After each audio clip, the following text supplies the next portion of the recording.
umbilical cord, and since this is female, she has a genital papilla. Males, on the other hand, let me pull this closer. For external anatomy, they have a preputial orifice and a scrotum, which is just a bump at the back. Okay, let's go back to this pig right here.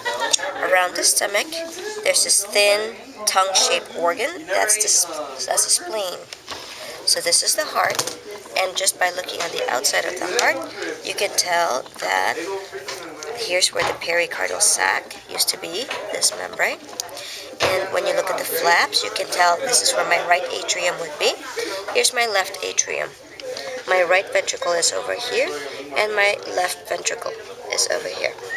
Now, for the blood vessels, I'm just going to push this heart aside. You're going to see this blue vein going down into the heart. That is your superior vena cava.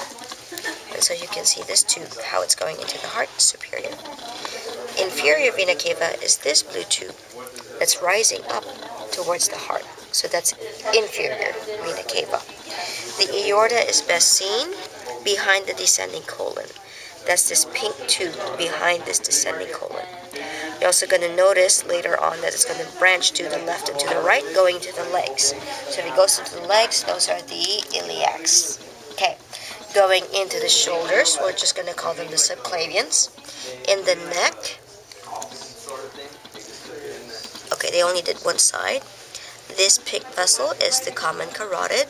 Here is the internal jugular, external jugular.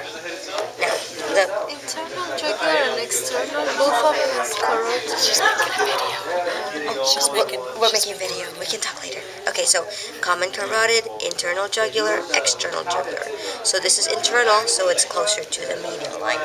Okay, now for the renal arteries and veins, you are going to see blood vessels that are going into the kidneys. So that's renal. Not on this pig. I'm going to find a different pig. You're going to see a very nice blue blood vessel that's going into the liver. So anything going into the liver would be your hepatic portal. All right. Now, for fetal circulation, we start at the umbilical cord. So the umbilical cord will lead blood to the fetus through an umbilical vein. Umbilical vein will find its way to the heart. Once the fetus is done with that blood, the waste products are then going to go out through a pair of umbilical arteries.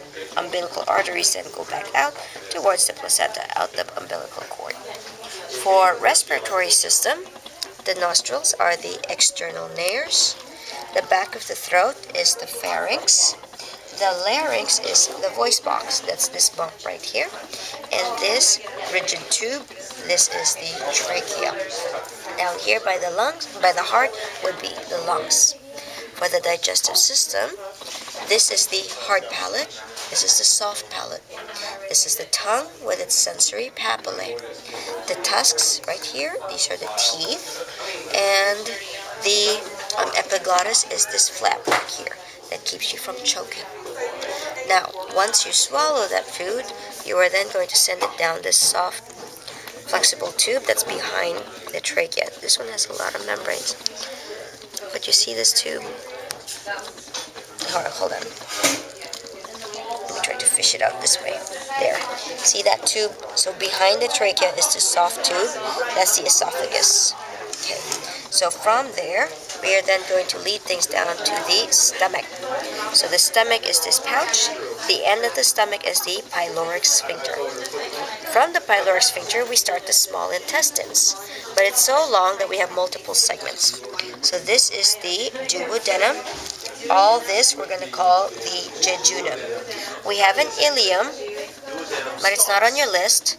But it's the segment that will, this part, that's the ileum. This little pouch, that's the cecum. This will then lead the fecal matter through a spiral colon. And so on the exam, once you see me doing this motion, where I'm making a spiral, then you know it's a spiral colon. Some students tell me, is that the circle colon? It's like, no, it's spiral. Then this is the descending colon, and that goes out the bottom. Now, keeping all this stuff together are these membranes with a lot of blood vessels in them. Those are the mesenteries. Okay, so if I push this aside, we're going to see the kidneys.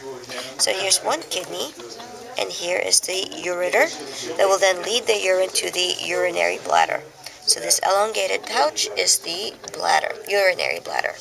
Okay, since this is female, the reproductive structures are in here. This little bean, it's kind of shaped like a little coffee bean, that is an ovary. This little tube that I'm poking at, that's part of the fallopian tube. And everything else, this part that looks like a scrunchie, that is the uterus. Okay, now on the male, when you look into the scrotal sac, this beam, that is the testes. The cap around it is the epididymis. This is the ductus deferens.